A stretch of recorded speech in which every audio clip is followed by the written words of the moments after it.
దినవృత్తాంతాలు 6వ అధ్యాయము 41వ వచనాన్ని చదువుదామా? నా దేవా యెహోవా, బలమునకు ఆధారమగు నీ మందస్సమును దృష్టించి లెమ్ము, ప్రవేశించుము. దేవా, నీ యాజకులు, చూడండి, నీ యాజకులు రక్షణ ధరించుకొందురుగాక, నీ భక్తులు నీ మేలును బట్టి సంతోషించుదురుగాక. స్తోత్ర స్తోత్ర, గట్టిగా స్తోత్ర. బైబిల్లో సంతోషం ఏమిటంటే నీ భక్తులకు. ఇప్పుడు మందిరంలో కూడిన మనమందరం భక్తులమా కాదా? కదా, భక్తులమా కాదా? మీరు బావి కొనేసి నీళ్లు పోద్దాం అనుకుంటున్నారా? బావి కొని నీళ్లు పోయకపోయినా ఆలోచనలు పడ్డారేమో. బావిని కొని మీరు నీళ్లు పోయకపోయినా, మీకు అర్థమవుతుందా? ఈ పంపుల దగ్గర నీళ్లు పట్టుకునేటప్పుడు గొడవలు పడకుండా, నువ్వు ముందేసుకున్నావు నేను వెనకేసుకున్నాను అనుకోకుండా, కొద్ది పట్టిడుపులు ఉంటే చాలు. ఏముంటే చాలు? కొద్దిగా పట్టిడుపులు ఉంటే అసలు గొడవ ఉండిద్దా? చెప్పాలి, గొడవ ఉండిద్దా?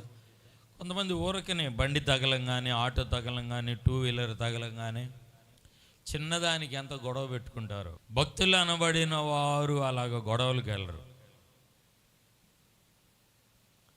బావిని కొనేసి మనము నీళ్లు పోయాల్సిన వల్ల పట్టిడుపులు ఉంటే చాలు. కొంతమందికి పట్టిడుపులు ఉండవు,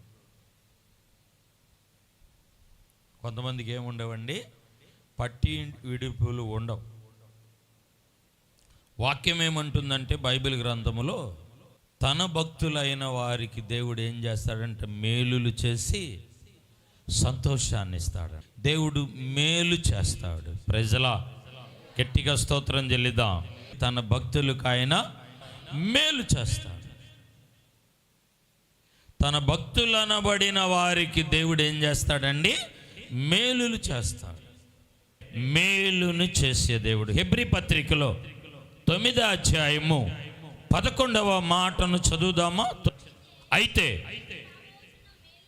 క్రీస్తు రాబోచున్న మేలుల విషయమై ప్రధాన యాజకుడుగా, అంటే యేసు వచ్చింది ఎందుకు యాజకుడుగా? మేలులు చేయటానికి. యేసు నరావతారిగా ఆయన వచ్చినది, పుట్టినది ఎందుకు అంటే ఆయన మేలులు చేయటానికి. 7వ నెల ఆయన మీ సంఘములో, మీ కుటుంబాల్లో, మీ మధ్య ఆయన ప్రియులారా వచ్చి ఉన్నాడు. ఆయన మేలులు చేయటానికి. తన భక్తులైన వారికి ఆయన మేలులు చేస్తాడంట. ప్రజలా, పాస్టర్ గారు మేలు కలిగిద్ది అన్నాడయ్యా తన భక్తులకి. మళ్ళా ఊరకనే ఎవరికి పడితే వాళ్ళకి కాదు. ఊరికి ప్రార్థనకి వెళ్ళి వెనకాల హాజరేసుకొని ఏదో ఒకరోజు పలహారం పంపించేసి, ఏదో ఒకరోజు మంచి వరం కలిగిన సేవకుడు వస్తే వెళ్ళి, వరం ఉండిద్ది, వరాలు ఉన్నాయి సేవకులకి, లేదనలా. వారి దగ్గరికి వెళ్ళి ప్రార్థన చేయించుకొని వచ్చేసేవాళ్ళు భక్తులు కాదు. దేవుని మందిరంలో పడిగాపులు కాయాలి. ఇంకోసేపు చెప్తే బాగుండిద్ది వాక్యం, ఇంకొంసేపు ప్రార్థన చేస్తే బాగుండిద్ది. భక్తులు అనబడిన వారు, ఏవండి, భక్తులు అనబడిన వారు. తన భక్తులకు దేవుడు ఏం చేస్తాడంట? ఆయన 7వ నెల యాజకుడుగా వస్తున్నాడు. ఆయన వచ్చాడు ప్రధాన యాజకుడుగా.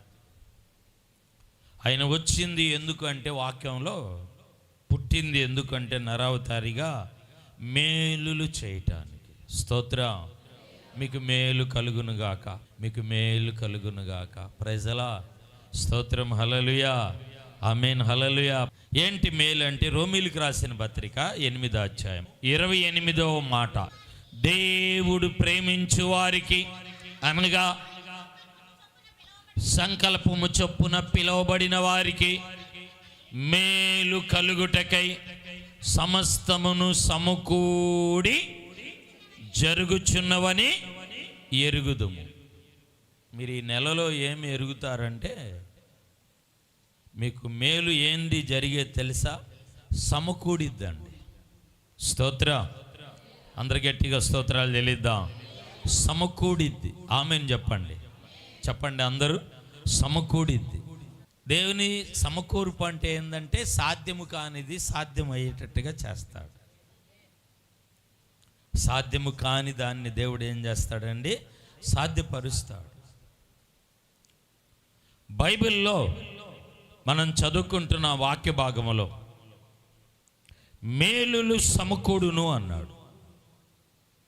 చెప్పండి, ఏమన్నాడు?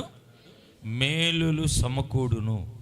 వాక్యములో మనం చూస్తున్నాం ప్రియులారా, తన భక్తులైన వారికి, ఈరోజు కూర్చున్న మీకు